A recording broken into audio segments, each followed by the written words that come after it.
بسم اللہ الرحمن الرحیم۔ اللہ کے نام سے جو رحمان اور رحیم ہے۔ السلام علیکم ورحمۃ اللہ،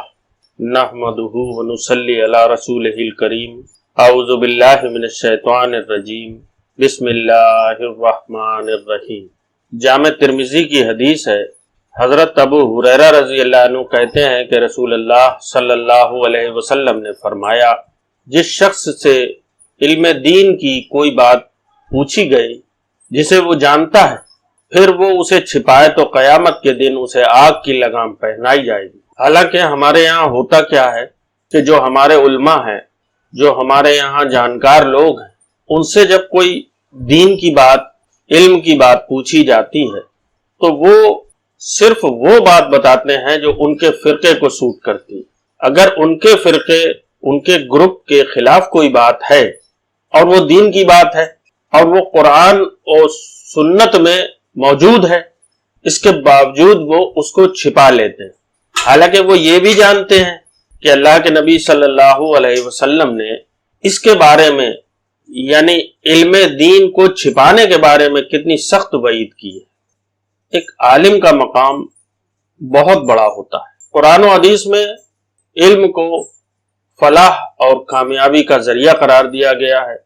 اور اہل علم کی بہت زیادہ فضیلت بیان کی گئی ہے۔ علم انسان کو پستی سے بلندی کی طرف لے جاتا ہے، یہ ادنا کو اعلیٰ بناتا ہے، غیر تہذیب یافتہ اقوام کو تہذیب کی دولت سے مالا مال کرتا ہے۔ یہی وجہ ہے کہ معاشرے میں اہل علم افراد کو قدر کی نگاہ سے دیکھا جاتا ہے۔ علم کی اہمیت کے حوالے سے قرآن مجید میں متعدد مقامات پر ذکر آیا ہے۔ چنانچہ حضرت ابراہیم علیہ السلام نے جب اللہ تعالیٰ کے حکم سے کعبہ کی تعمیر مکمل کی تو دعا فرمائی، اعوذ باللہ من الشیطان الرجیم، بسم اللہ الرحمن الرحیم،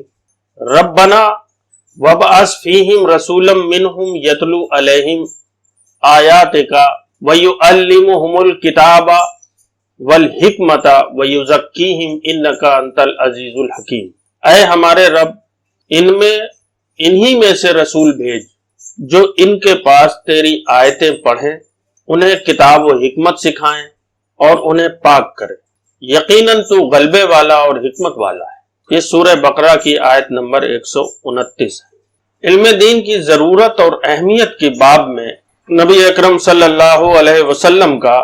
یہی فرمان کافی ہے کہ جس ذات کے اندر اللہ تبارک و تعالیٰ نے کائنات کی تمام خوبیاں یکجا کر دیں، اس ذات نے خود کو معلم کے طور پر پیش کیا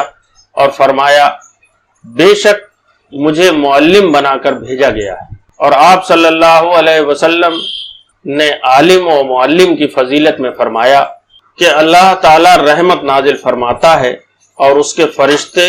اور آسمان و زمین میں رہنے والی ساری مخلوقات، یہاں تک کہ چیونٹیاں بھی اپنے سوراخوں میں اور مچھلیاں پانی میں اس بندے کے لیے دعائے خیر کرتی ہیں جو لوگوں کو بھلائی کی اور دین کی تعلیم دیتا ہے۔ یہ جامع ترمذی کی حدیث ہے۔ لیکن اس شان اور فضیلت کے ساتھ ساتھ عالم کے لیے عالم کی ذمہ داریاں بہت اہم اور نازک ہیں۔ سورہ بقرہ میں ہی اللہ تعالیٰ فرماتا ہے، ان الذین یکتمون ما انزلنا من البینات والہدی من بعد ما بیناہ للناس فی الکتاب اولئک یلعنہم اللہ ویلعنہم اللائنون۔ جو لوگ ہمارے حکموں اور ہدایتوں کو جو ہم نے نازل کی ہیں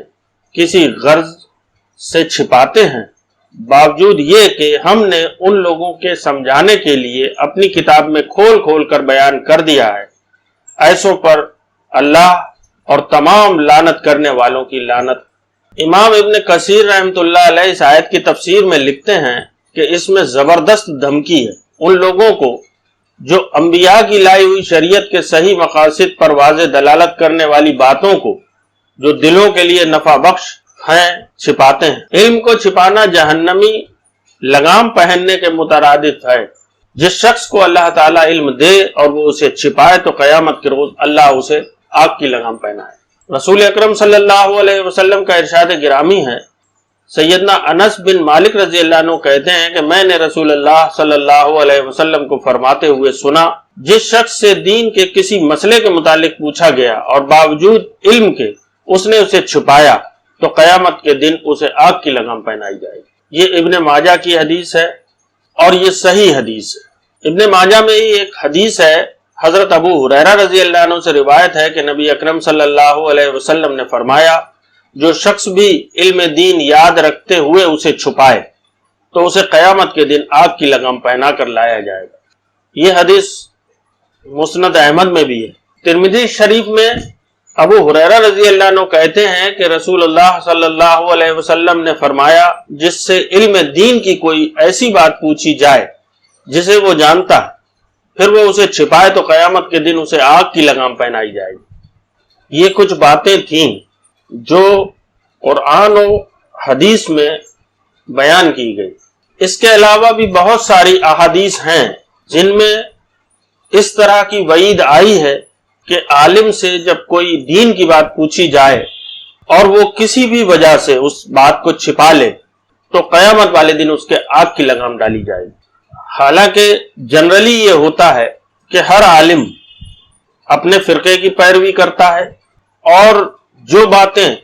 اس کے فرقے کے لیے سوٹیبل ہیں صرف وہی باتیں کرتا ہے، اور عوام کے دماغ کو بھی اس طرح بنا دیا، اس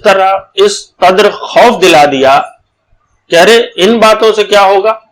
یہ اگر باتیں نہیں بھی کریں گے تو کون سا ہماری جنت اور جہنم کا فیصلہ ہو جائے گا، اور اتنا خوف زدہ کر دیا کہ جو باتیں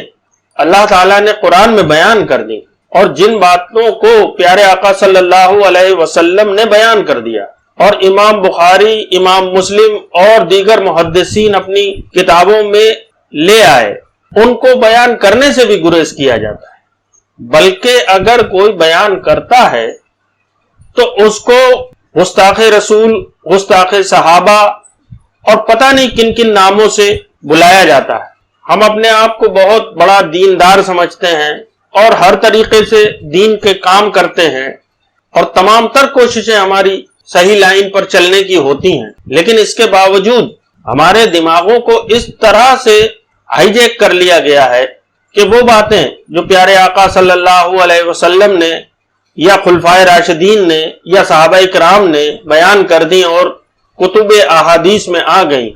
اس کو بھی ہم چھپا لیتے ہیں، اس میں اپنی طرف سے حکمت بنانے کی کوشش کرتے ہیں۔ لیکن یاد رکھنا کہ اللہ تعالیٰ کی طرف سے سخت وعید ہے، اور پیارے آقا صلی اللہ علیہ وسلم نے بھی فرمایا کہ قیامت والے دن ایسے لوگوں کے